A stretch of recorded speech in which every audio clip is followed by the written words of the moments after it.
वासना है, ना कोई इरादा है, ना कोई कुछ भी नहीं है। श्री कृष्ण कह रहे हैं शांतिम मापनोति नैष्ठिकीम, थोड़ी हिम्मत करो और थोड़ा आगे बढ़ो, कदम से कदम मिलाओ और परमात्मा पर छोड़ने की हिम्मत बांधो। कर्म करो लेकिन कर्म का फल लेकिन पहले अपनी निष्ठा को जमा लो स्थिरता से, उसके बाद कोई कदम आगे बढ़ाना। यदि निष्ठा ना हुई, स्थिरता नहीं हुई तो कुछ भी नहीं होगा। अयुक्तः काम कारेण फले सक्तो निबध्यते है, ये दूसरी लाइन है सूत्र की। जो अयुक्त हैं यानी सकाम हैं, जो ये कहते हैं कि हम तो बिना कामना के कर्म करेंगे ही नहीं, तो श्री कृष्ण कहते हैं उन बाबरों को फंसना पड़ेगा, उनके गले में फांसी लग कर रहेगी, वो फांसी के झूले में झूल कर रहेंगे, वो बहुत बड़े घाटे में रहेंगे, उन्हें नफा नहीं होगा। इसलिए श्री कृष्ण कहते हैं शांतिम आपनोति नैष्ठिकीम, पहले निष्ठा से प्राप्त होने वाली चीज को निष्ठा बना लो, स्थिरता बना लो उसे। महर्षि रमण के आश्रम में जब कोई शिष्य बनने के लिए जाता था, माला ले जाता, धूप ले जाता, चंदन ले जाता, कुछ मिठाई ले जाता, और जब उनके चरणों की ओर बढ़ता और महर्षि रमण के ये कहता कि मैं शिष्य बनने के लिए आया हूं, तो महर्षि रमण उसे रोक देते थे कि अभी थोड़ा रुको, थोड़ा थमो, थोड़ा सुस्ताओ, अभी इतनी जल्दी क्या है, तुम्हें शिष्य बनने की इतनी जल्दी क्या पड़ी है, थोड़ा देखो तो सही। तुम पहले अपनी निष्ठा को, अपनी आस्था को, अपने विश्वास को, अपने भरोसे को जमा लो पहले। तुम मेरे आश्रम में कुछ दिन रहो, अच्छी तरह से देखो मुझे, मैं कैसे खाता हूँ, कैसे पीता हूँ, कैसे उठता हूँ, कैसे बैठता हूँ, कैसे चलता हूँ। तुम मेरे छोटे से छोटे व्यवहार को भी देखो और मेरे बड़े से बड़े व्यवहार को भी देखो। अरे बाबरो, तुम मुझे बाहर से भी देखो और तुम मुझे भीतर से भी देखो। तुम पहले अपनी भावना को स्थिर कर लो, निष्ठा को स्थिर। कहीं ऐसा ना हो बाद में ये कहो कि हमसे तो बड़ी भूल हो गई महाराज। आहा, ऐसा चांस मत आने दो जीवन में। और ये भी ना हो कि पूरी जिंदगी इसीलिए जीते रहो, चांस लेते ही रहो, और पूरी जिंदगी में तुम रोगों का परीक्षण और निरीक्षण ही करते रहो, सारा जीवन मट्टी बिना करके रख दो। जिन लोगों के पास ज्यादा बुद्धि होती है, ज्यादा तर्क वितर्क होते हैं, ज्यादा सोचते हैं, उन्हीं की जिंदगी ज्यादा नरक होती है, याद रखना आपको। जो भोले भाले होते हैं, सीधे साधे होते हैं, सरल होते हैं, सहज होते हैं, उनकी जिंदगी में शांति के क्षण आ भी जाते हैं। जो हर बात को कैंची की तरह कतरते रहते हैं ना, कैंची काटती है महाराज, सुई सीती है। श्री कृष्ण अर्जुन से कह रहे हैं कि तुम नैष्ठिकीम शांतिम, निष्ठा से प्राप्त होने वाली शांति जब एक बार जीवन में आ गई तो फिर वो जाएगी नहीं। निष्ठा की शांति जब आ जाती है तो जाती नहीं है। हमारे जीवन में निष्ठा की शांति आ ही नहीं पाती। निष्ठा जमती नहीं है। स्वामी विवेकानंद जी अमेरिका में एक बहुत बड़ी सभा को संबोधन कर रहे थे। अमेरिका में बहुत बड़ी भीड़ जमी हुई थी, हाल ठसाठस भरा हुआ था। तो स्वामी विवेकानंद जी बाइबल का एक दृष्टांत दे रहे थे, हवाला दे रहे थे।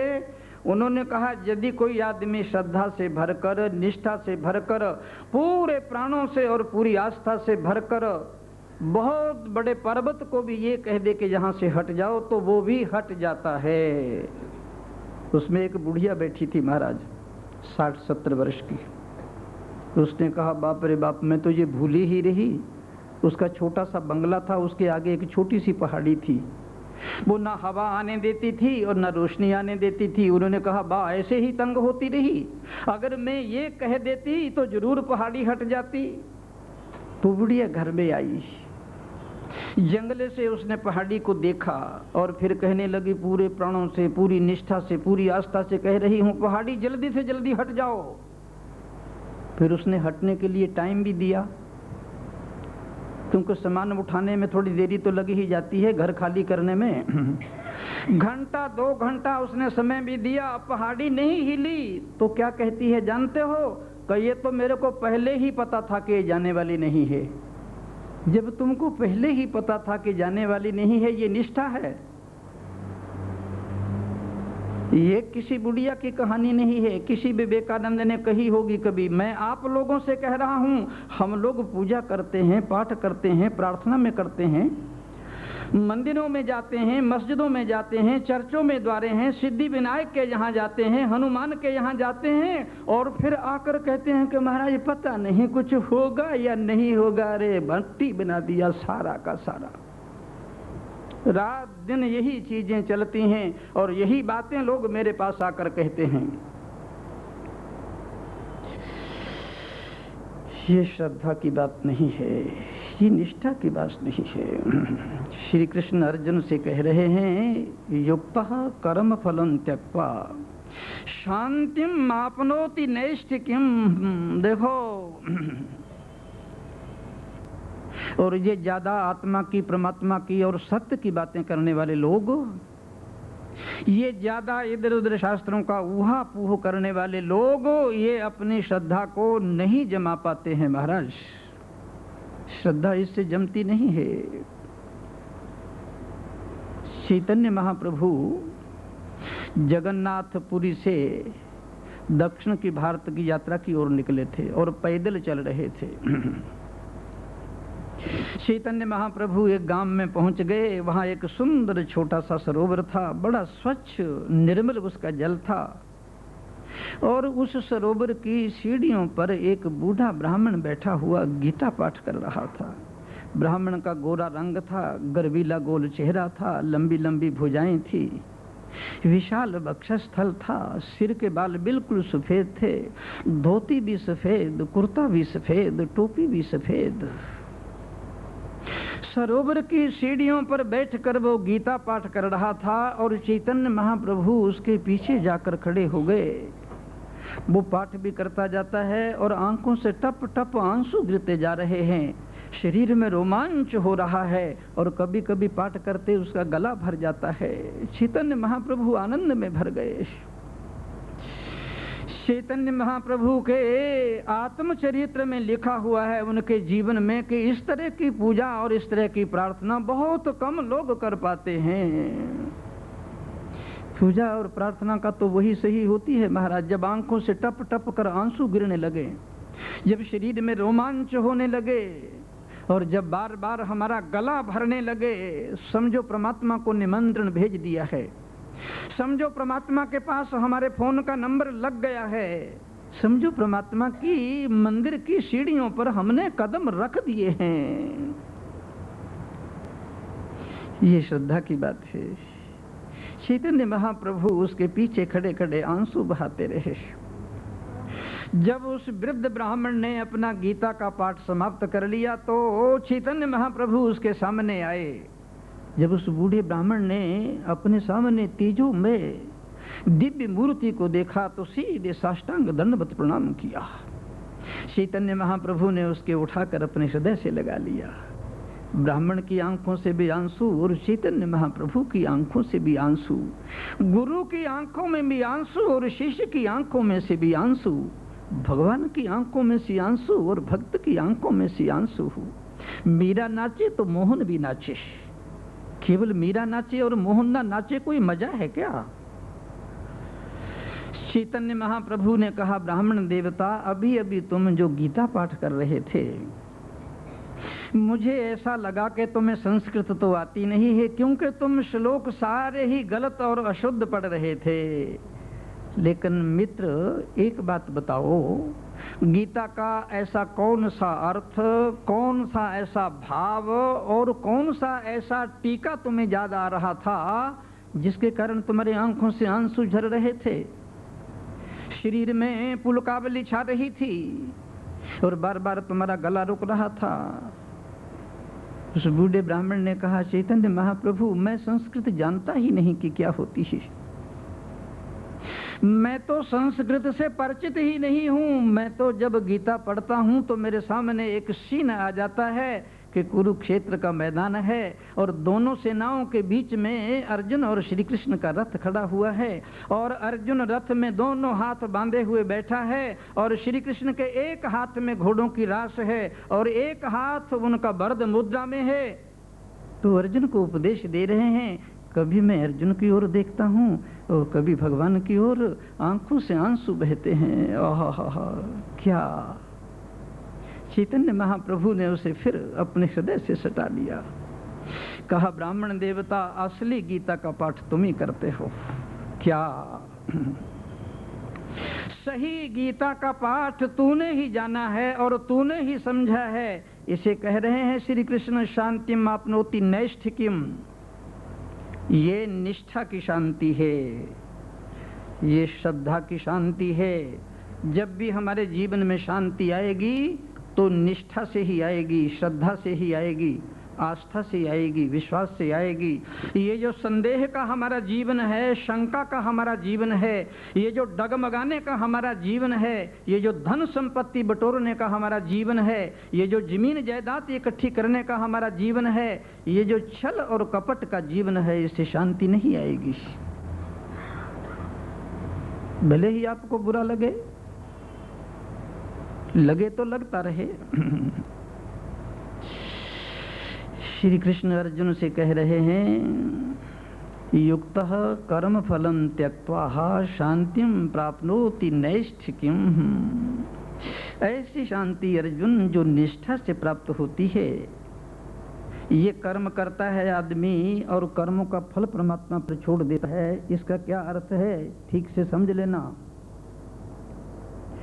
फिर मत कहना कि महाराज हम अर्थ समझे नहीं। आपको मालूम है, आप गीता का श्लोक पढ़ना जो मैं बोल रहा हूँ, केवल 2 लाइनों में उसका अर्थ मिल जाएगा आपको। मैं तो पौना घंटा बोल रहा हूँ उस पर कि समझ में आ जाए, हमारे किसी तरीके से हमारे दिल और दिमाग में वो चीज बैठ जाए। यही एक प्रयोजन है। ये कर्म करना और कर्मों का फल परमात्मा पर छोड़ देना, इसका मतलब क्या है जानते हो? अहं करोमि नहीं, मैं करता हूं ये नहीं, करता भगवान है। अहं करोमि इति वृथाभिमानः। मैं कर रहा हूं ये मनुष्य का केवल व्यर्थ और बेकार का अहंकार है।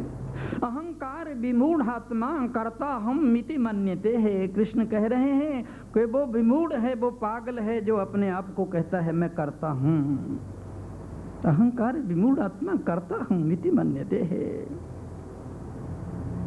तुम पूजा करो, प्रार्थना करो, नमन करो, कहीं भी जाओ, कैसे भी करो, ये कहो मैं नहीं कर रहा हूँ और वस्तुतः मेरे भीतर बैठी हुई कोई शक्ति कर रही है, अपूर्व शक्ति। और तुम्हारी हिम्मत भी क्या है कि तुम कर सको? हिम्मत है किसी की कुछ करने की? एक कदम उठेगा, दूसरा उठेगा या नहीं उठेगा, कुछ कह नहीं सकते। एक ग्रास हमारे जीवन मुंह में आएगा और दूसरा जाएगा या नहीं जाएगा, कुछ भरोसा ही नहीं है, कुछ पता ही नहीं है। ये एक अंगुली उठी और दूसरी अंगुली में यही ढुलक जाऊंगा मैं। अहं करोमि इति वृथाभिमानः।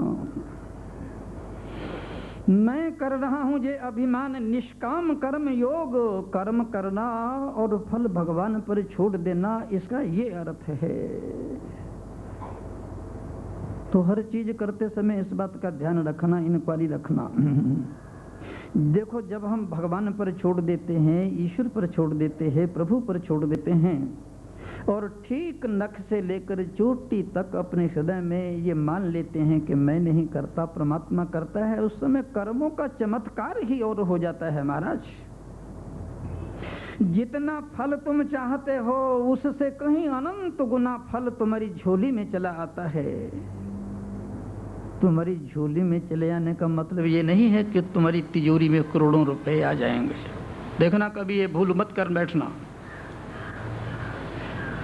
अनंत अनंत गुना फल का अर्थ है तुम्हारे हृदय में नैष्ठ की शांति आ जाएगी, एक स्थिर शांति का जन्म हो जाएगा। एक छोटी सी कथा और मुझे समझ आ रही है, समझाने के लिए कह रहा हूं महाराज। कथा के लिए कथा बिल्कुल नहीं कहता, न कहानी कहता हूं। एक कोई महात्मा थे, कोई संत थे, वो किसी तीर्थ में चले गए। भीड़ से घबरा कर शहर से बाहर एक छोटे से मंदिर में जाकर रात को सो गए। वो शंकर पार्वती का मंदिर था। रात को सोए पड़े थे तो मंदिर में से उन्होंने कोई आवाज सुनी आती हुई। उसने कहा मंदिर में कौन बोल रहा है? कहानी सत्य नहीं होती, कहानी में तथ्य होता है। यानी कहानी जिस ओर इशारा कर रही है वो सत्य होती है। तो भगवती उमा महेश्वर से पूछ रही है कि भोले बाबा, क्या हाँ, क्या तीर्थ में तो बहुत लोग आते हैं, वर्ष में लाखों लोग आ जाते हैं, क्या सभी लोगों को तीर्थ का फल मिल जाता है क्या? भोले बाबा कहने लगे जिसमें श्रद्धा होती है, निष्ठा होती है, आस्था होती है, विश्वास होता है, जिसमें यकीन और भरोसा होता है, फल उसी को मिलता है। कि दूसरे ऐसे ही चले जाते हैं कि थोड़ा बहुत मिल जाता है उनको भी।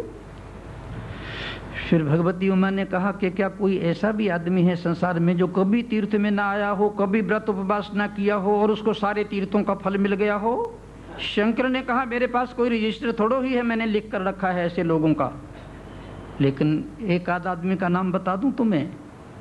केरल में बहुत दूर एक रामू नाम का चमार रहता है, उसको सारे तीर्थों का फल मिल गया। महात्मा को खांसी आ गई। शंकर ने कहा बाबरी देखती नहीं हो, बाहर कोई सुन रहा है। मूर्ति की आवाज बंद हो गई। संत के कान में ये बात पड़ गई। सीधे केरल के उस गांव में पहुंच गया। पता लगाते लगाते वो उस रामू चमार के पास पहुंच गया। कहने लगा बेटा तेरा नाम ही रामू है? कि हाँ महाराज। क्या काम करते हो? कि जूते काटता हूं महाराज, और कोई काम भी नहीं। तुमने कोई व्रत किया है, कोई उपवास किया है, कोई ध्यान लगाया है, कोई समाधि लगाई है, तुमने कोई पुण्य किया है?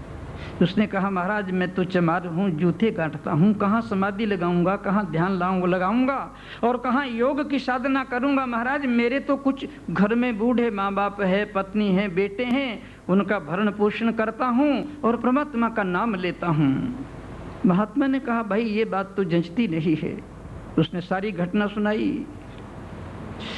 रामू की आंखों में टप टप करके आंसू गिर पड़े। वो महात्मा के चरणों में गिर पड़ा। उसने कहा महाराज एक घटना सुना देता हूं मैं आपको। बूढ़े माँ बाप की सेवा करता हूं इस कमाई से, बच्चों का भरण पोषण करता हूं, पत्नी को भी प्रसन्न रखता हूं। मेरे मन में तीर्थ यात्रा का विचार आया। घर वालों को खिला पिला कर मैंने पैसे रुपए बटोरने शुरू किए। जब कुछ रुपए मेरे पास हो गए और तीर्थ यात्रा की मैं तैयारी करने लगा तो मेरी पत्नी के पेट में बच्चा आ गया। वो गर्भवती हो गई। पड़ोस में किसी के घर में मेथी की सब्जी बन रही थी, उसकी सुगंधी आई तो मेरी पत्नी ने कहा कि देखो मेथी की सब्जी बन रही है, मेरा खाने का मन है, ले आओ। मैं पड़ोस में थोड़ी दूर पर पड़ोस था, जब उनके घर में गया और मेथी की सब्जी मांगी तो घरवाली रोने लगी। उसने कहा ले जाओ, बड़ी खुशी से मैं देती हूँ, लेकिन ये अपवित्र है। इधर 8 दिन से वर्षा हो रही है, धुआंधार वर्षा, और हमारे घर में 8 दिन से भूखे हैं, किसी ने कुछ खाया नहीं था।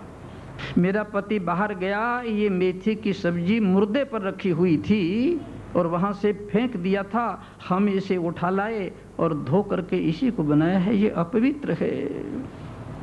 जान बचाने के लिए, प्राण बचाने के लिए हमने ऐसा किया। फिर उसने कहा देखो हमारे घर में जवान लड़कियां हैं, ये बाहर नहीं निकलती क्योंकि बदन पर पूरा कपड़ा नहीं है इनके। रामू ने कहा महाराज मैं वापस चला आया, जो भी मैंने पैसे कमाए थे उनके घर में अनाज रख दिया और उसके मैंने उनके घर में वस्त्र दे दिए। मैं रात्रि को सोया पड़ा था। अनंत कोटि ब्रह्मांड नायक भगवान मुझे स्वप्न में कह रहे हैं, रामू अब तुम्हें किसी तीर्थ यात्रा करने की जरूरत नहीं है, अब किसी तीर्थ में मत जाना बाबरे, सारे तीर्थों का फल तेरी झोली में आ गया है। रामू ने कहा, महाराज उस समय मेरे जीवन में उसके बाद इतनी शांति, इतना संतोष, इतनी तृप्ति और इतनी शांति आई है महाराज, बड़े बड़े योगियों को और संतों के जीवन में भी वैसी शांति नहीं है। आय हाय, शांतिम मापनोति नैष्ठिकीम, जीवन में कुछ हो रहा है क्या? इंक्वायरी कर लेना, तुम्हारे पास किसी चीज की कमी नहीं है। मैं गारंटी से कह रहा हूं, तुम्हारी तिजोरियां भरी पड़ी हैं रुपयों से, तुम्हारी साड़ियां भरी पड़ी हैं अलमारियां, एक एक साड़ी भी यदि रोज पहनो तो उसका नंबर नहीं आएगा, लेकिन तुम किसी दूसरे को जिसके बदन पर साड़ी नहीं है एक साड़ी देने के लिए तैयार नहीं हो। अगर तैयार हो तो मैं स्वागत करता हूं, सम्मान करता हूं, ऐसी बात नहीं है कि नहीं करता। श्री कृष्ण निष्काम कर्म का रहस्य यही बतला रहे हैं। लोग कह रहे हैं कि हम कर्म नहीं करते तो कर्मों का फल हमें नहीं मिलता। अरे बाबरो, कर्मों का फल कैसे नहीं मिलेगा? जब तुम किसी भूखे को भोजन देते हो तो कितना आनंद आता है तुम्हें। जब किसी प्यासे को पानी पिला देते हो, वो प्यासा ही तृप्त नहीं होता, तुम भी तृप्त होते हो। जब किसी नंगे को वस्त्र देते हो तो जिसे वस्त्र दिया है वही खुश नहीं होता, तुम भी खुश होते हो। जब किसी बीमार को दवाई देते हो तो वो बीमार ही खुश नहीं होता, तुम भी खुश होते हो। ये कर्मों का फल नहीं है तो और क्या है? अयुक्तः काम कारेण, और यदि सकाम कर्म करोगे और प्रत्येक कर्म के आगे ये कहोगे ये मिले ये मिले ये मिले ये मिले, और प्रत्येक कर्म के बाद तुम कहोगे मैं मेरा मेरा, तो फले सक्तो निबध्यते है। ये फल की आसक्ति तुम्हें बांध लेगी, तुम्हें जकड़ लेगी, तुम्हें नरक में ले जाएगी, तुम्हारी जिंदगी को राख करके रख देगी। एक ब्राह्मण था जिसका नाम था देव शर्मा और उसकी पत्नी का नाम था सुधर्मी। संतान नहीं हो रही थी महाराज। बड़े बड़े यज्ञ किए, हवन किए, पूजाएं की, पाठ किया, व्रत किए, तीर्थों में भ्रमण किया। बड़ी मुश्किल के बाद देवता प्रसन्न हुआ और देवता ने कहा वर मांगो। उन्होंने कहा संतान चाहिए। संतान हुई महाराज, लेकिन अंधी संतान हुई। आय हाय हाय, एक तो वैसे ही बुढ़ापा आ गया था। बुढ़ापे में इसलिए उन्होंने देवता से प्रार्थना की थी कि संतान हमारी सेवा करेगा। अब संतान की ही सेवा करने की नौबत आ गई। बेटा हुआ अंधा, लेकिन तसल्ली दिया शरीर को, किसी तरह से क्या बात है। उसे पढ़ने के लिए गुरुकुल भेज दिया लड़के को। जब 12 वर्ष वो पढ़ करके आया तो अपने पिता से पूछा क्या जी आप भी अंधे हैं क्या? तो आश्चर्य हो गया उसको। तो उसने कहा बेटा ये कोई जरूरी नहीं कि अंधे के अंधा ही पैदा हो, मेरी आंखों वाला और तेरी माँ भी आंखों वाली है। उसने कहा पिता झूठ बोल रहे हो, आप भी अंधे हो और मेरी माँ भी अंधी है। इतने यज्ञ किए, इतने व्रत किए, उपवास किए, इतनी प्रार्थनाएं की और देवता प्रसन्न हुआ तो उसके मांगा भी तो पुत्र मांगा। मोक्ष मांग लेते, भक्ति मांग लेते, मुक्ति मांग लेते, जीवन में शांति संतोष मांग लेते। नहीं मांगना तो सीधे कह देते जो तुम्हारी इच्छा। फले सक्तो निबध्यते। तुम्हें पता ही नहीं है कि क्या अच्छा और क्या बुरा। हमें प्रार्थना में इतना रहस्य भरा हुआ है। विश्वानि देव सवितुर दुरितानि परासवः। हे परमात्मा, हे ईश्वर, हे प्रभु, हम नहीं जानते किसमें भला है और किसमें बुरा है। हम नहीं जानते किसमें हित है और किसमें अहित है, ये तुम जानते हो। विश्वानि देव सवितुर दुरितानि परासवः। हमें कुछ पता नहीं है प्रभु, इसलिए हम तुम पर ही छोड़ते हैं। जिसमें हमारा कल्याण हो और जिसमें हमारा हित हो, आप वही करो। एक बार सूत्र को फिर पढ़ लो। युक्तः कर्म फलम त्यक्त्वा शांतिम माप्नोति नैष्ठिकीम, अयुक्तः काम कारेण फले सक्तो निबध्यते। आज इतना ही, शेष कल।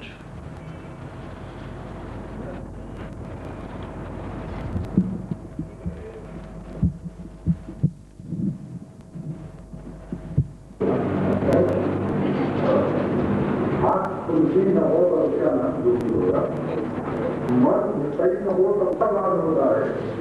यदि समाधि श्री स्वामी प्रेमपुरी महाराज की है, श्री स्वामी अखंडानंद जी महाराज की है, श्री स्वामी जी महाराज की है।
उसका नाम है कर्म संन्यास योग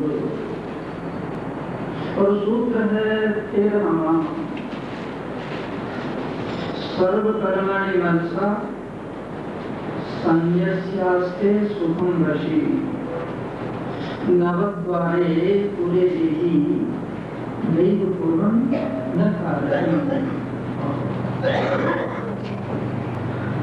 देखो इस सूत्र में श्री कृष्ण ने ज्ञानी के लक्षण कहे थे, सन्यासी के लक्षण, किसी योगी के लक्षण, किसी गुणातीत के लक्षण, किसी स्थिर कर्म के लक्षण। और सर्वसाधारण व्यक्ति के लक्षण भी आएंगे इसमें। बड़ी अनूठी और बड़ी अद्भुत बात कह रहे हैं श्री कृष्ण। यदि इस सूत्र की ओर ध्यान देंगे, श्री कृष्ण कह रहे हैं कि जो योगी है, ज्ञानी है, वो मन से कर्म नहीं करता, लेकिन शरीर से कर्म करता है, मन से कर्म नहीं करता। सर्व कर्माणि मनसा संन्यस्य, वो कर्मों का संन्यास मन से कर देता है, मन से कोई भी कर्म नहीं करता, लेकिन शरीर से तो कर्म करता है। शरीर से तो कर्म करना ही पड़ेगा, शरीर से नहीं छूट सकते। ज्ञानी को भी भूख लगती है, नींद लगती है, प्यास लगती है, ज्ञानी को भी सर्दी लगती है, गर्मी लगती है, ज्ञानी को भी जुकाम होता है, उसे भी बुखार आता है, और उसे भी होते हैं, उसे भी रोग होते हैं, उसे भी भय होते हैं। ये सारी चीजें ज्ञानी को होती हैं। ज्ञानी खाता भी है, सोता भी है, उठता भी है, बैठता भी है, चलता भी है, हंसता भी है, रोता भी है, पहनता भी है, सब कुछ करता है ज्ञानी, लेकिन शरीर से करता है, मन से नहीं करता। सर्व कर्माणि मनसा संन्यास्य। श्री कृष्ण कह रहे हैं अर्जुन, ज्ञानी मन समस्त कर्मों का परित्याग कर देता है, मन से कर्म को टच भी नहीं करता, वो स्पर्श भी नहीं करता, बिल्कुल कर रहता है। तो देखो शरीर का इतना महत्व नहीं है जितना महत्व बनता है। शरीर से तो आप यहाँ आकर बैठ गए हैं, और इस मूवी में आपके चेहरे भी आ गए हैं, आपकी आकृति भी आ गई है, आपके वस्त्रों की सारी फिल्म खिंच गई है। शरीर से तो आप यहाँ पर आ गए, लेकिन मन से आप यहाँ आए नहीं आए, इसे मूवी नहीं बता सकेगी, इसे कोई फिल्म नहीं बता सकेगी, और इसे मैं भी बताना मुझे भी कठिन हो जाएगा। शरीर से आने का कोई अधिक महत्व नहीं है, महत्व मन से आने का है।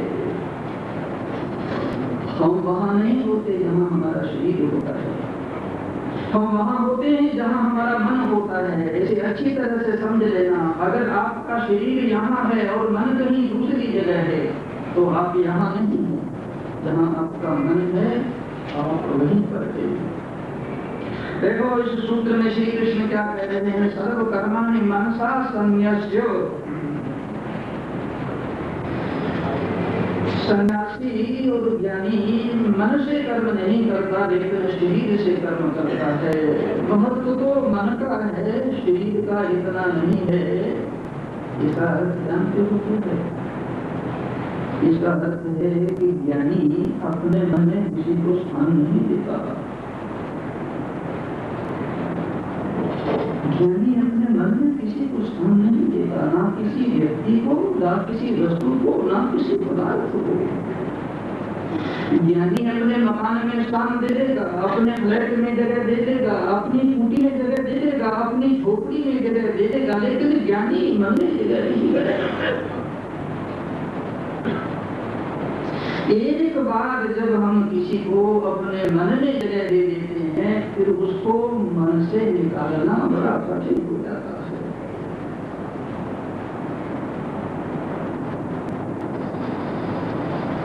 फ्लैट में से तो आप निकाल सकते हैं, मकान से आप निकाल सकते, हालांकि मकान और फ्लैट से भी जब लोग घुस जाते हैं तो निकलते नहीं हैं, लेकिन फिर भी आप निकाल सकते हैं। आपके पास बहुत बड़े बड़े हथकंडे हैं, फ्लैट से आप निकाल देंगे, मकान से आप निकाल देंगे, लेकिन मन से निकालना बड़ा कठिन है, बहुत मुश्किल है मन से निकालना। श्री कृष्ण कहते हैं अर्जुन, जो ज्ञानी है, जो सन्यासी है, जो योगी है, वो मन में स्थान नहीं दे पाता। सर्व कर्माणि मनसा संन्यस्यास्ते शुभम वशी।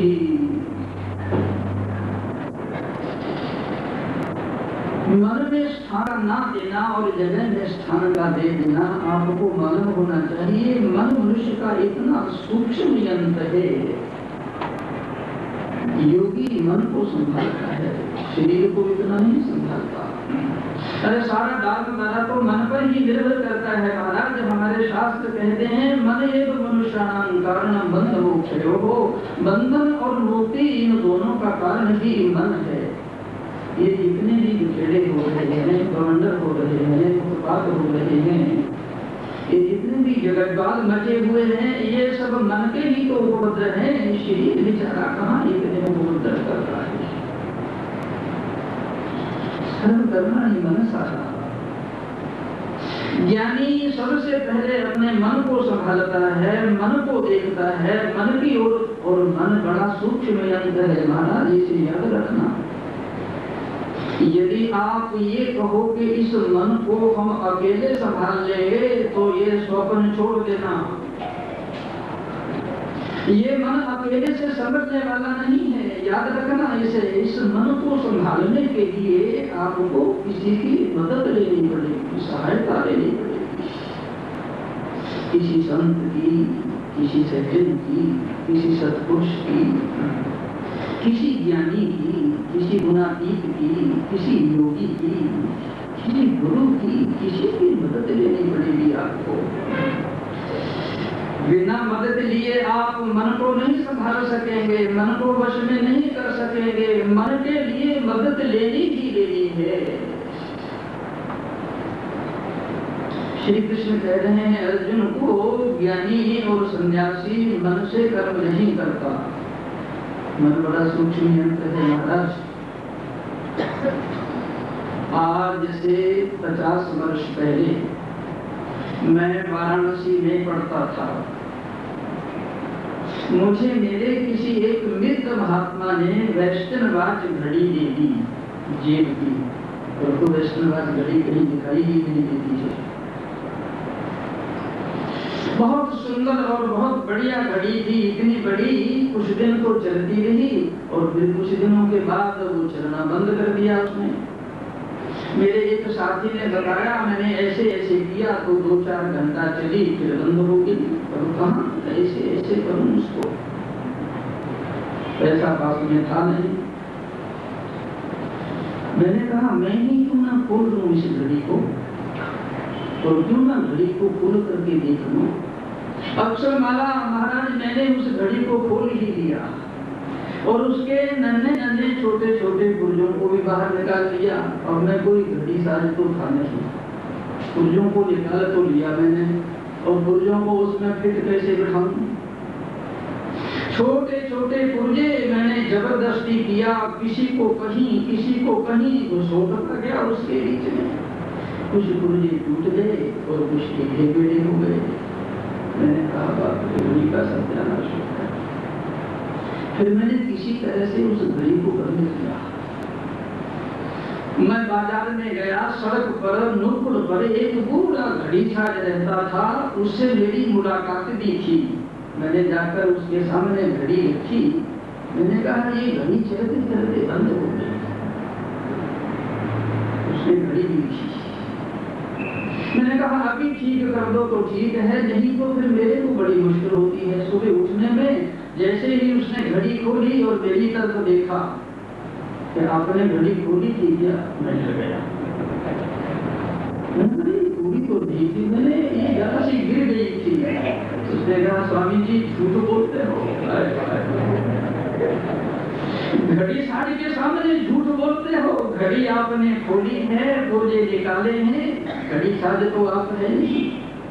जहां कहां पुर्जों को घुसोड़ दिया, कुछ टूट गए और कुछ टेढ़े बेढ़े हो गए। जाओ गंगा में फेंक कर आओ, ये 2 कोड़ी की हो गई है घड़ी।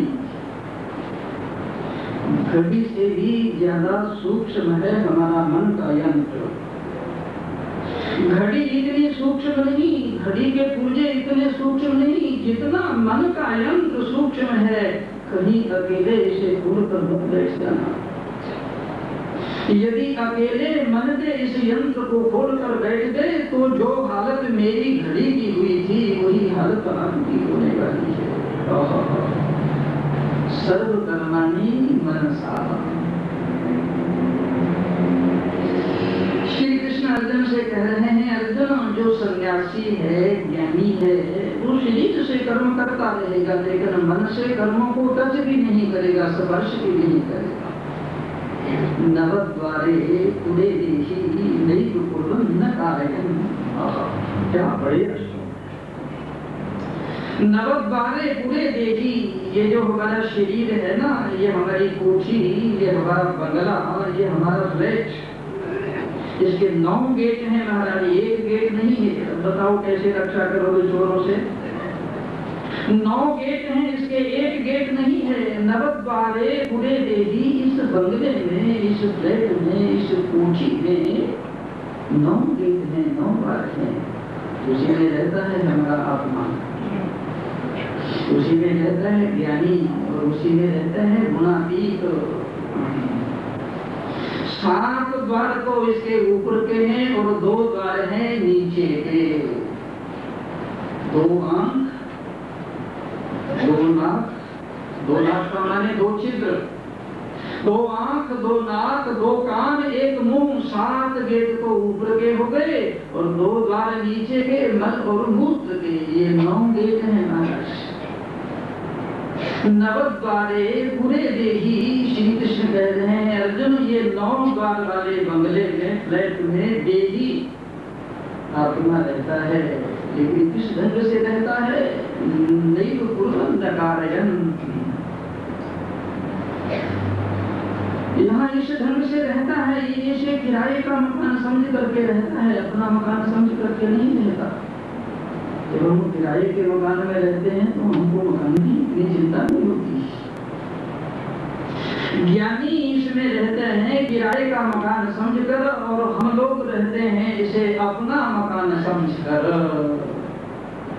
तो ज्ञानी जब 9 गेट वाले इस बंगले में रहता है, कैसे रहता है? नैव कुर्वन् न कारयन्, वो कुछ भी नहीं करता, सब कुछ करता है फिर भी कुछ नहीं करता।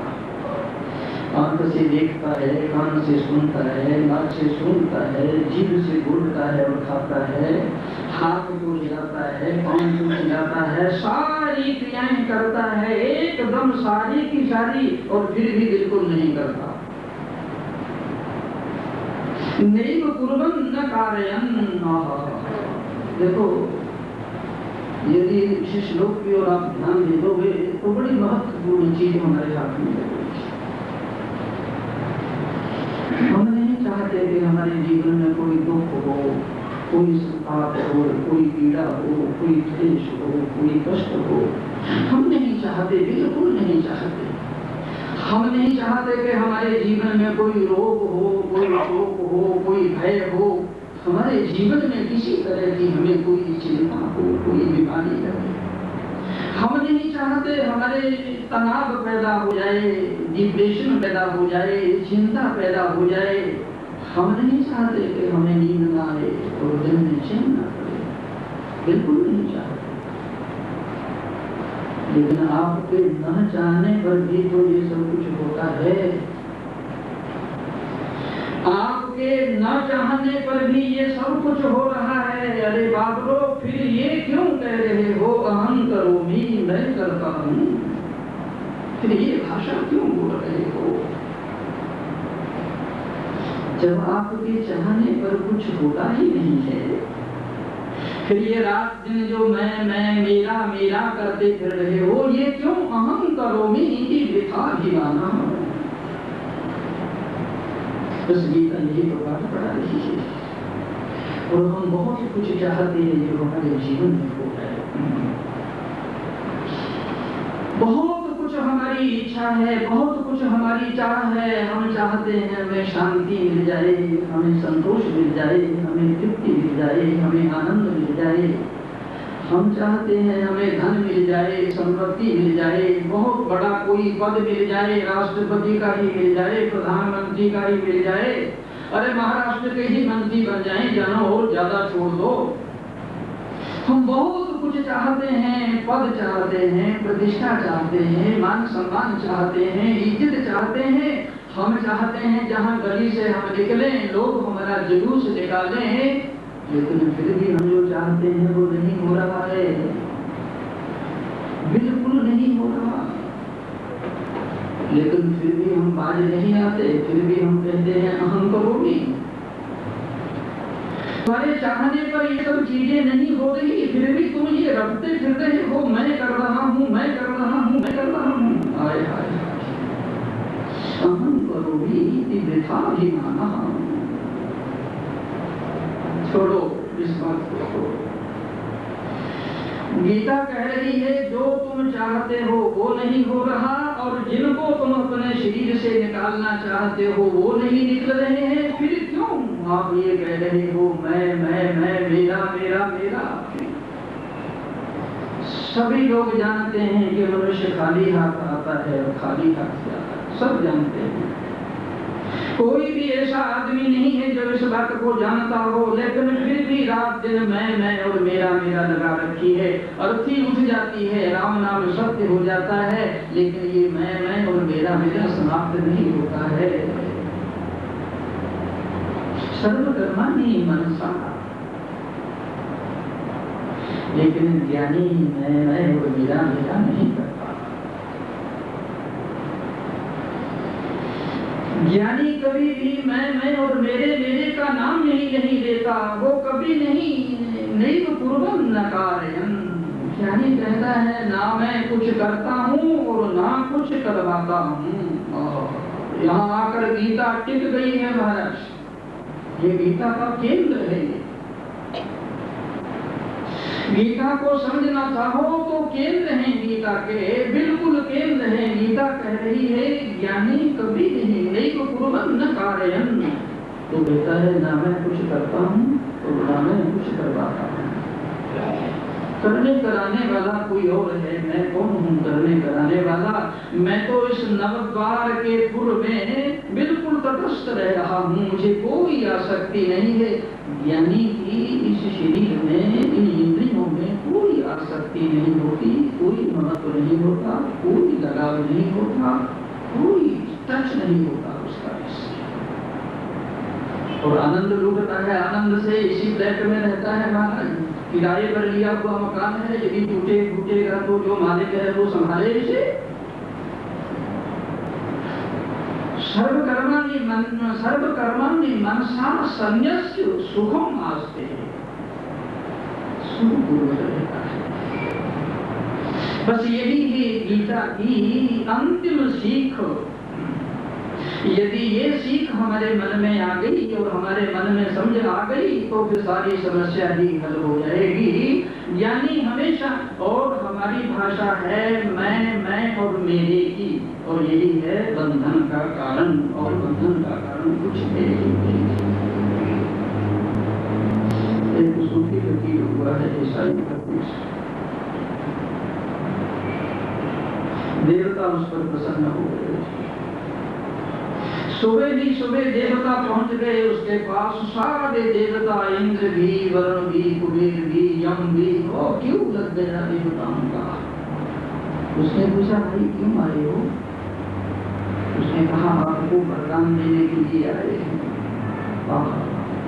उसने कहा बड़े लेट आए तुम, बहुत लेट आए हो वरदान देने के लिए। अगर वरदान ही देना था तो आज से 10 वर्ष पहले आते, तो मेरे मन में बड़ी बड़ी इच्छाएं थी, बड़े बड़े संकल्प थे, बड़ी बड़ी वासनाएं थी, बड़े बड़े इरादे थे मेरे। उस समय यदि तुम आ जाते तो मैं कुछ मांग लेता, लेकिन इस समय तो मैं हूं ही नहीं। मांगे कौन? मेरी मांग ही चली गई, मेरी इच्छा ही चली गई, मेरी वासना ही चली गई, मुझे कुछ चाहिए ही नहीं, फिर तुम आए क्यों यहाँ पर? सूफी फकीर ने कहा कि यदि तुम्हें विश्वास न हो तो परमात्मा से पूछ लो। ये ज्ञानी की भाषा है। यदि तुम्हें विश्वास ना हो इस बात का तो परमात्मा से पूछ लो जाकर कि ये जो सन्यासी और ज्ञानी बैठा है, क्या इसके हृदय में कोई मांग है क्या, कोई इच्छा है क्या, कोई संकल्प है क्या? मेरे जो गवाह है वो परमात्मा है, उससे पूछ लो। मेरे मन में मांग है ही नहीं कोई, तो फिर क्यों? अगर तुमको कुछ देना ही है तो ढोड़े में चले जाओ, लेकिन सबसे पहले ब्रह्मपुरी अध्यात्म विद्या भवन में जाना। तुम तो सत्संगी लोग हैं, काफी चाहिए। देवताओं ने कहा हम तो वहां नहीं जाएंगे, बिल्कुल नहीं जाएंगे।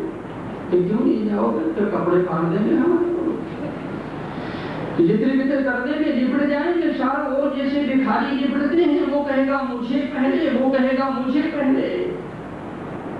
हम तो उसी के पास जाते ही जो मांगता नहीं। हाय जो लोग कहते हैं ना ज्ञानियों के अगल बगल में परमात्मा क्यों घूमता है, ज्ञानियों की इतनी सेवा परमात्मा क्यों करता है, और क्यों छाती ठोक कर कहता है ज्ञानी आत्मिक में मतम, ज्ञानी मेरी ही आत्मा है।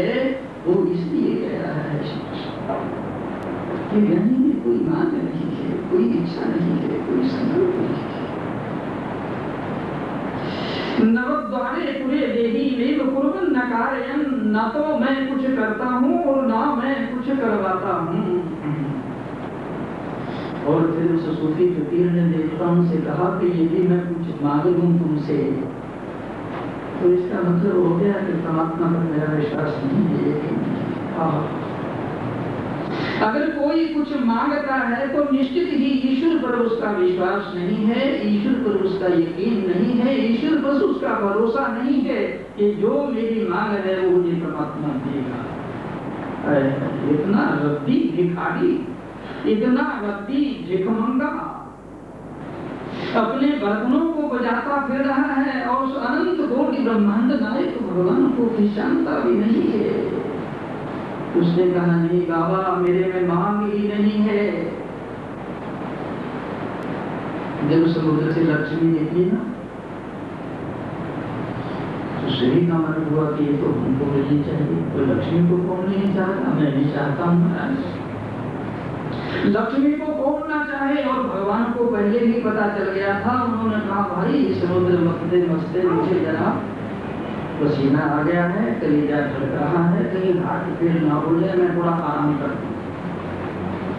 वो पीताम्बर ओढ़ कर शेष नाग के ऊपर जाकर सो गए थे। हाय हाय हाय, तुमने समझा नहीं, 1000 फनों वाले शेष के ऊपर जो निश्चिंत सो सकता है वही नारायण हो सकता है महाराज। हमारे घर में यदि चिट्टा भी घुस जाए तो रात को नींद नहीं आती। छिपकली यदि दीवार पर घूमती मिल जाए तो हाहाकार मच जाता है। और जहाँ 1000 फनों वाले नाग पर वो सोया पड़ा है, निश्चिंत बेफिक्र पीताम्बर ओढ़े हुए। लक्ष्मी ने पहले नहीं बताया कि मेरा संकल्प क्या है। उसने कहा देखो मैं स्वयंवर रचाऊंगी। स्वयंवर उसने पहले बताया नहीं, अगर पहले बता देती तो मामला गड़बड़ हो जाता था।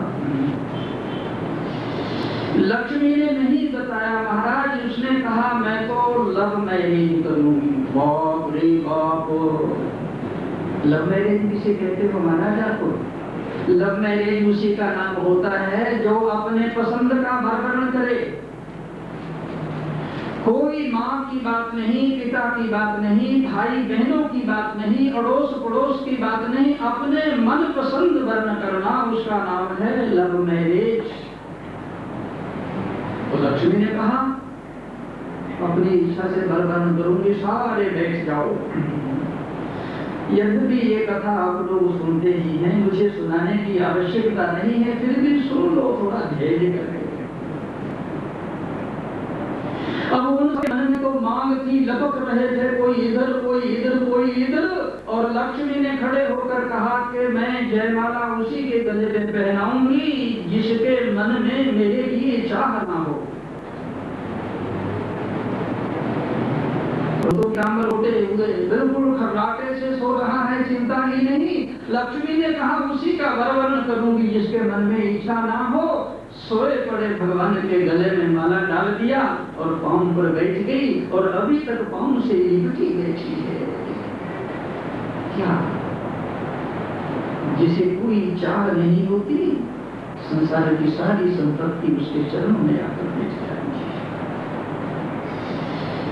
उसी ईसाई फकीर ने कहा मेरे मन में चाह नहीं। देवताओं ने कहा तुम ना कहो या हाँ कहो, हम तो वर देंगे ही नहीं। एक बार देवता वर देने लगे कि यदि अंधे को छू दोगे तो आंख मिल जाएगी, मुर्दे को छू दोगे तो जिंदा हो जाएगा, लंगड़े को छू दोगे तो चलने लगेगा, सूखी नदी की ओर देख लोगे तो जल से भर जाएगी, सूखे पेड़ की ओर देख लो तो हरियाली से हंसने लगेगा। देने लगे बड़े बड़े वरदान। बड़ी मुश्किल से मैंने अपने मोह को दूर किया था, बड़ी मुश्किल से मैंने अहंकार को दूर किया था, और बड़ी मुश्किल से मैंने अपने मैं का निवारण किया था। अब मुझे मन पड़ेगा कि मुर्दा जिंदा हो गया, चलना चलेगा और वो आंख मिल गई, यह फिर अब चला आएगा। उसने कहा ये कम देवता हो, मुसीबत में तो डाल दिया मेरे को, लेकिन मेरी छाया को वरदान दे दो। ये सब कुछ होता रहे पर मुझे बताना चले। यदि मुझे पता चलेगा तो फिर अंधार वापस आ जाएगा, फिर वो वापस चला आएगा। श्री कृष्ण कह रहे हैं सर्व कामानि मनसा, सारे कामों को सन्यासी योगी मन से निवारण करता है। स्वामी रामकृष्ण परमहंस के गले में नासूर था, ये गला पूरा सड़ गया था, पानी की एक बूंद भी नहीं आती थी अंदर। उनके शिष्य रो रहे थे और विवेकानंद रो रहा था। विवेकानंद ने कहा परमहंस मां से कह दो, भगवान से कह दो, और नहीं तो कम से कम इतना तो कह दो कि पानी तो गले में चला जाए। रामकृष्ण परमहंस ने कहा विवेकानंद अब तक इस गले से पानी पिया, अब तेरा गला भी तो मेरा ही गला है, इसी से पानी पीऊंगा और इसी से खाऊंगा। नीव कुर्वन् न कारयन्। और फिर स्वामी रामकृष्ण परमहंस ने कहा विवेकानंद मनुष्य के जीवन में जो सुख आता है, जो संपत्ति आती है, जो शांति आती है, जो संतोष आता है, ये उसके पुण्यों का फल होता है। और मनुष्य के जीवन में जो दुख आते हैं, जो संताप आते हैं, जो पीड़ाएं आती हैं और जो रोग और शोक आते हैं, ये उसके पापों का फल होता है। परमहंस ने कहा विवेकानंद तुम्हें मालूम नहीं इस परमहंस को कितना मान मिला, कितना सम्मान मिला, कितनी इज्जत मिली, कितनी प्रतिष्ठा मिली। लोगों ने मेरे चरण धोए, चरणामृत लिया, आरती उतारी, मालाएं पहनाई, तिलक लगाया, लोगों ने मेरे जुलूस निकाले और लोगों ने मुझे परमात्मा से भी ज्यादा मान और सम्मान दिया। विवेकानंद मेरे किसी पुण्य का फल था। और आज मुझे जो भयानक बीमारी हुई है कैंसर की, गला सड़ गया है, अरे ओ नरेंद्र जाने अनजाने मेरे जीवन में कभी कोई किसी जन्म में निश्चित ही पाप हुआ होगा। जब मैं मान सम्मान को स्वीकार कर लिया तो इसे स्वीकार कैसे नहीं करूंगा।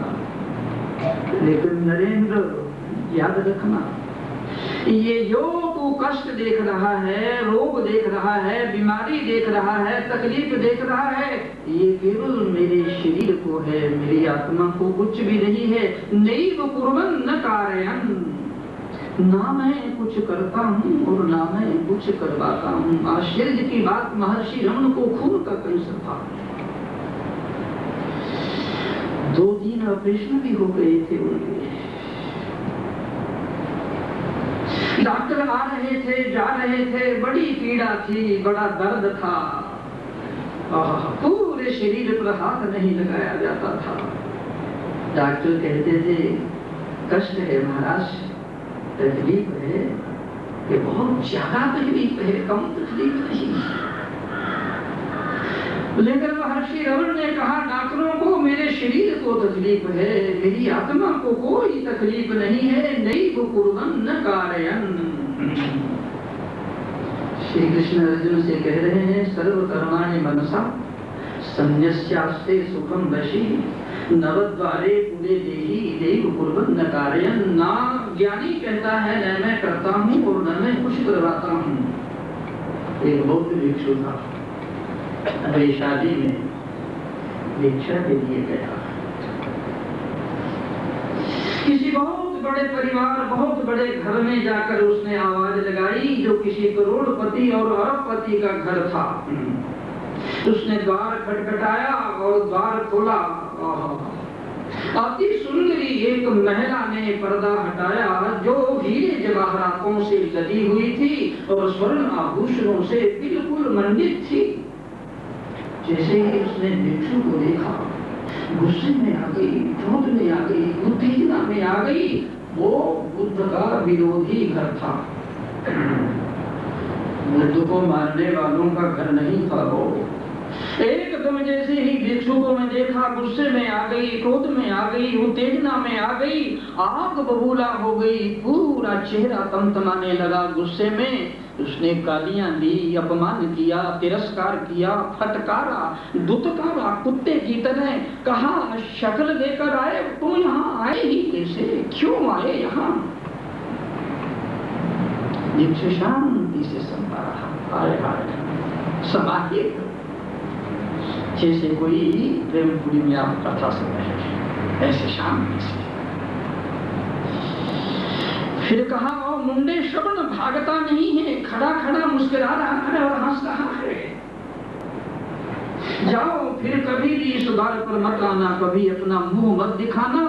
तो उस भिक्षु ने धीरे से कहा, भगनी क्या ये दीक्षा पात्र खाली जाएगा क्या? हाय हाय, और आग लग गई। कचरे की टोकरी पड़ी थी बगल में उठाई और उस भिक्षु के ऊपर मुंडेर दी। उसके शरीर पर, पात्र पर पूरा का पूरा कचरा भर गया। भिक्षु ने नमस्कार किया, धन्यवाद दिया और चल पड़ा। राह में कोई राहगीर खड़ा था, प्रेमपुरी अध्यात्म विद्या भवन का।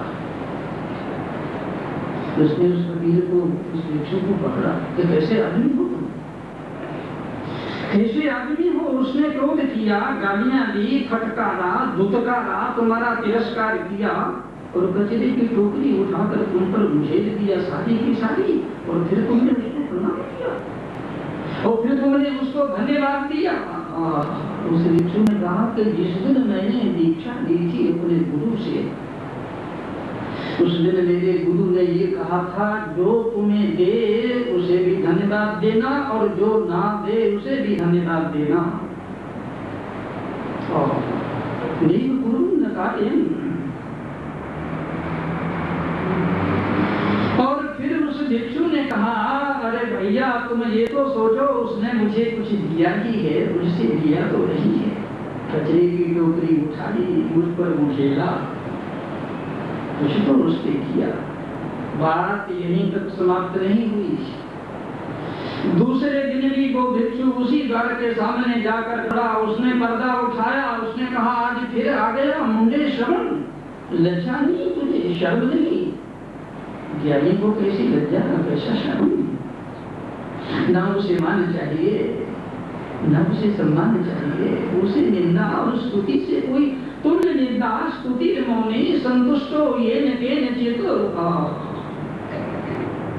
तुल्य निंदा स्तुति मौनी, जिसके लिए निंदा और स्तुति दोनों समान है, बिल्कुल दोनों समान, वो किसी को भी ये निंदा और स्तुति का असर तो हम पर पड़ता है, महाराज, दूसरे पर नहीं पड़ता।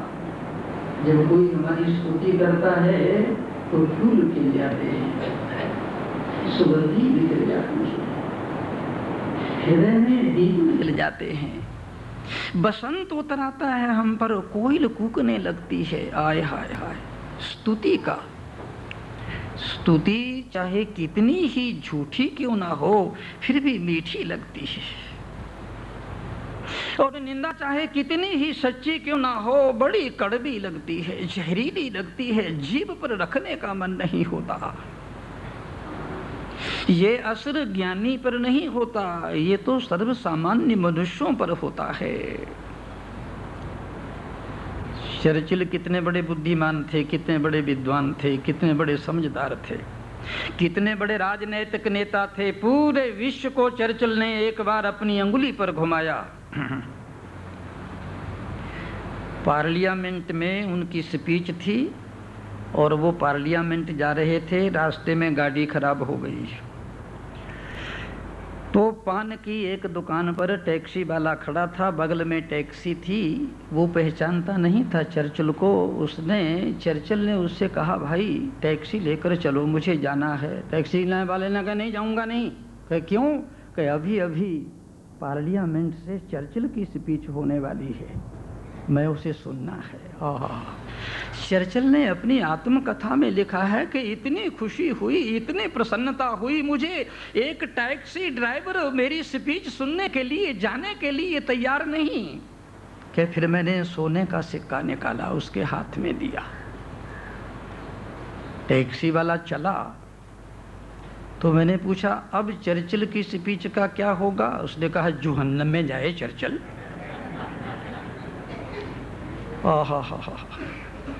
एक बार उसने स्तुति करके गुब्बारे की तरह फुला दिया और दूसरी बार उसे यूं दबाकर उसमें से सारी हवा निकाल दिया।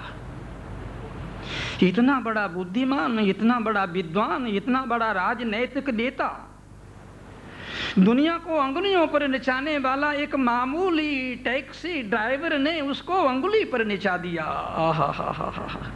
ये निंदा का और स्तुति का जो असर है, ये सर्वसाधारण मनुष्य पर पड़ता है, ज्ञानी पर नहीं पड़ता।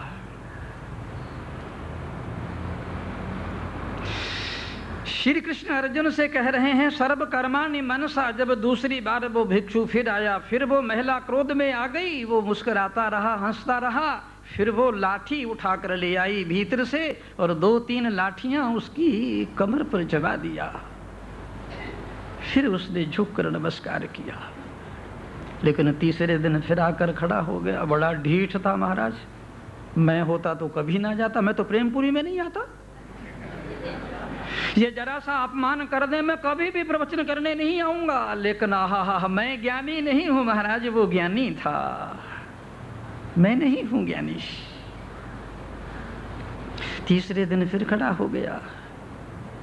उस सर्व सुंदरी महिला जो हीरे जवाहरातों से लदी हुई थी, आभूषणों से मंडित थी, उस सन्यासी को देखकर आंखों में आंसू आ गए। उसने कहा, इतना धैर्य, इतनी शांति, इतनी सहनशीलता, कुत्ते को भी दुत्कारो तो नहीं आता है। फिर दूसरे दिन उसने दोनों हाथ बांधे, घुटने टेके, मस्तक झुकाया और क्षमा मांगी, लेकिन इसका भी उस भिक्षु पर कोई खास असर नहीं हुआ।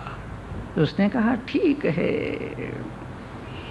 नैव कुर्वन् न कारयन्।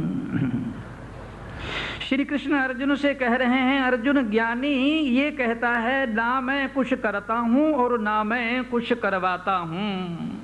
देखो, ये तो ज्ञानी की बात है जो इस 9 द्वार वाले फ्लैट में रहता है। अब थोड़ा हम अपनी बात भी कर लें। हम भी इस 9 द्वार वाले फ्लैट में रहते हैं महाराज। बंगला वही है जो ज्ञानी का है, वही हमारा।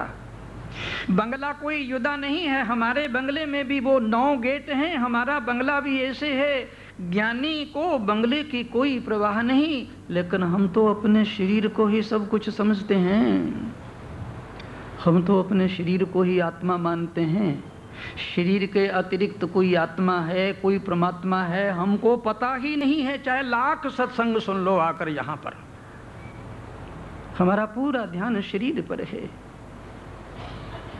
भूख लगी तो शरीर का ध्यान, प्यास लगी तो शरीर का ध्यान, नींद लगी तो शरीर का ध्यान, गर्मी लगी तो शरीर का ध्यान, सर्दी लगी तो शरीर का ध्यान, किसी ने अपमान कर दिया तो शरीर का ध्यान, किसी ने सम्मान कर दिया तो शरीर का ध्यान। बाप रे बाप, ये शरीर ही शरीर रह गया हमारे पास, और कुछ है ही नहीं। आय हाय हाय।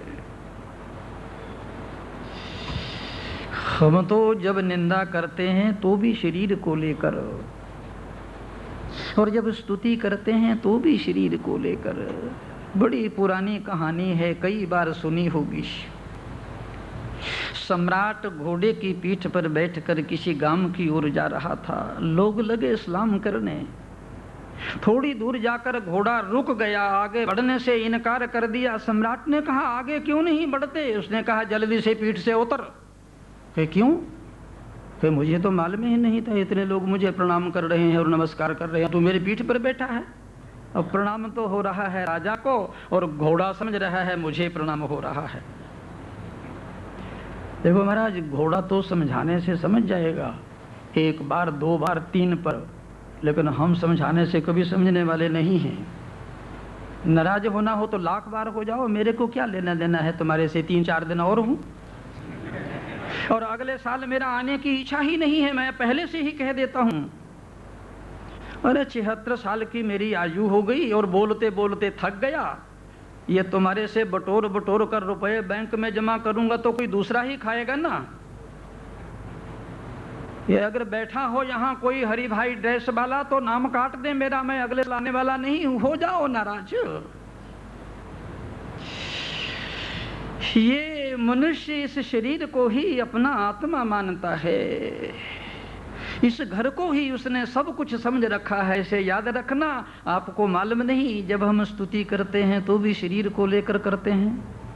छोटा नन्हा मुन्ना बच्चा कितना सरल, कितना सीधा, कितना स्वच्छ, कितना पवित्र होता है।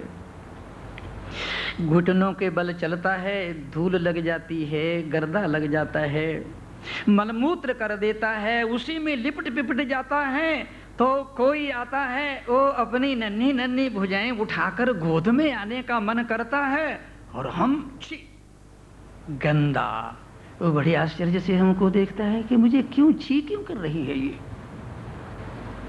हाय हाय हाय, हालांकि 1 लोटे से वो बाहर से स्वच्छ हो सकता है, भीतर से इतना निर्मल, इतना पवित्र है, गंगोत्री से निकला गंगा जल भी इतना पवित्र नहीं होगा।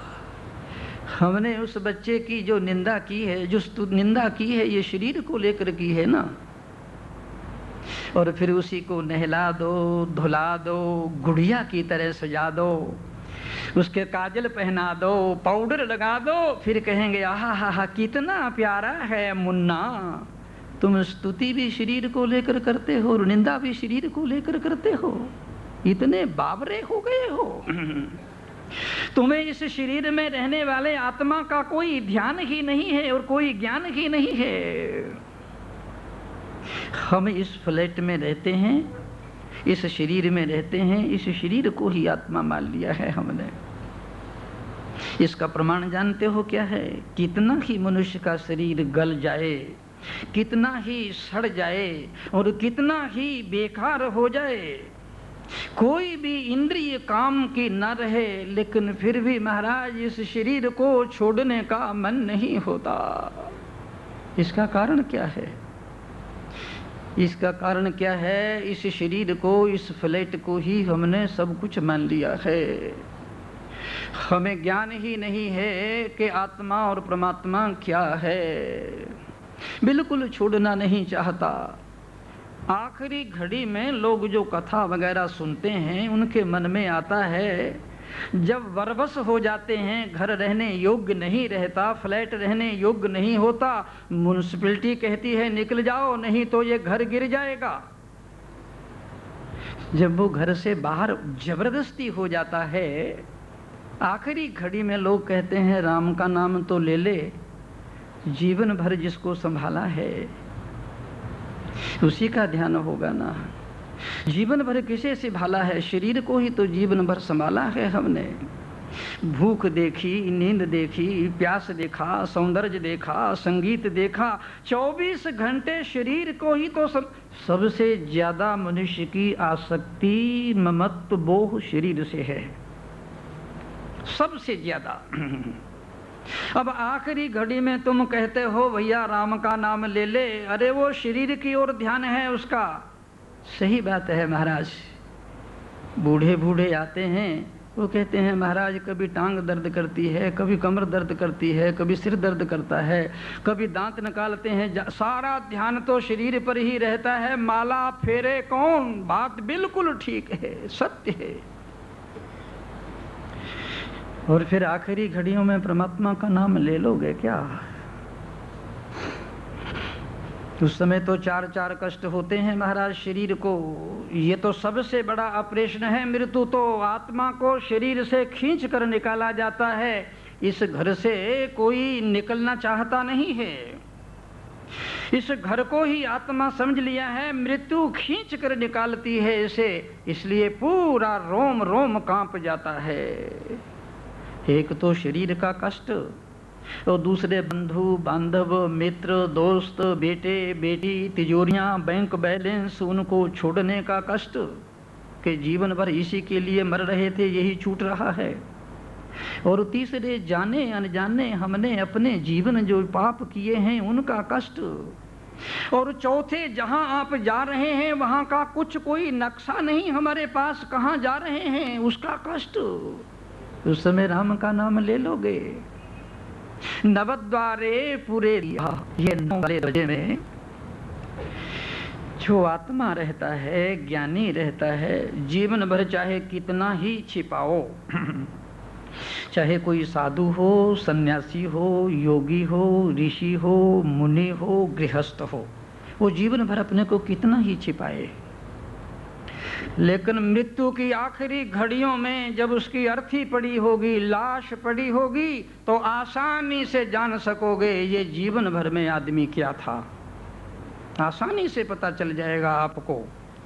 ये आत्मा किसी ही द्वार से तो निकलेगी, या तो 7 ऊपर के गेट हैं वहां से निकलेगी, और या नीचे के 2 गेट हैं उनसे निकलेगी। इन 9 द्वारों से ही तो निकलेगी आत्मा। जब आपको मालूम पड़ जाएगा किस गेट से आत्मा निकली है, जिस गेट से और जिस केंद्र से निकली है, जीवन भर वो वहीं जिया है। अगर आंख से आत्मा निकली है तो आंख बाहर आ जाती है, इस आदमी का सौंदर्य में रुचि थी। अगर नाक से निकली तो सुगंधी में रुचि थी, अगर कान से निकली तो संगीत में रुचि थी, अगर मुंह से प्राण निकले तो खाने पीने में रुचि थी। अगर नीचे के 2 द्वारों से आत्मा निकली तो ये आदमी वासना पर जिया है, सेक्स पर जिया है। बड़ी वैज्ञानिक प्रक्रिया है हमारे यहाँ महाराज। और फिर दूसरे जन्म में भी वो उसी केंद्र से प्रवेश करेगा माँ के पेट में, और वही जीवन का सिलसिला चलता चला जाएगा। इसलिए श्री कृष्ण अर्जुन से कह रहे हैं, अर्जुन ज्ञानी सन्यासी शरीर से तो कर्म करता है, लेकिन मनसा संन्यास्य, वो मन से कर्मों का संन्यास कर देता है, और मन ही सारा बवंडर है, और मन ही सारा यहाँ महाराज इतना मन का तो इतना कहा है योग विशिष्ट में। विशिष्ट जी राम से कहते हैं कि मन से विकृतम रामो न शरीर कृतम कृतम, ये नहीं वालिंगिता कांता ते नहीं वालिंगिता सोता। अरे ओ राम, शरीर से किए हुए कर्म का महत्व नहीं, मन से किए हुए कर्म का महत्व है। ये मनुष्य अपनी गोद में पत्नी को भी बिठाता है, अपनी भुजाओं में पत्नी को भी आलिंगन करता है, अपने ओठों से उसका भी चुम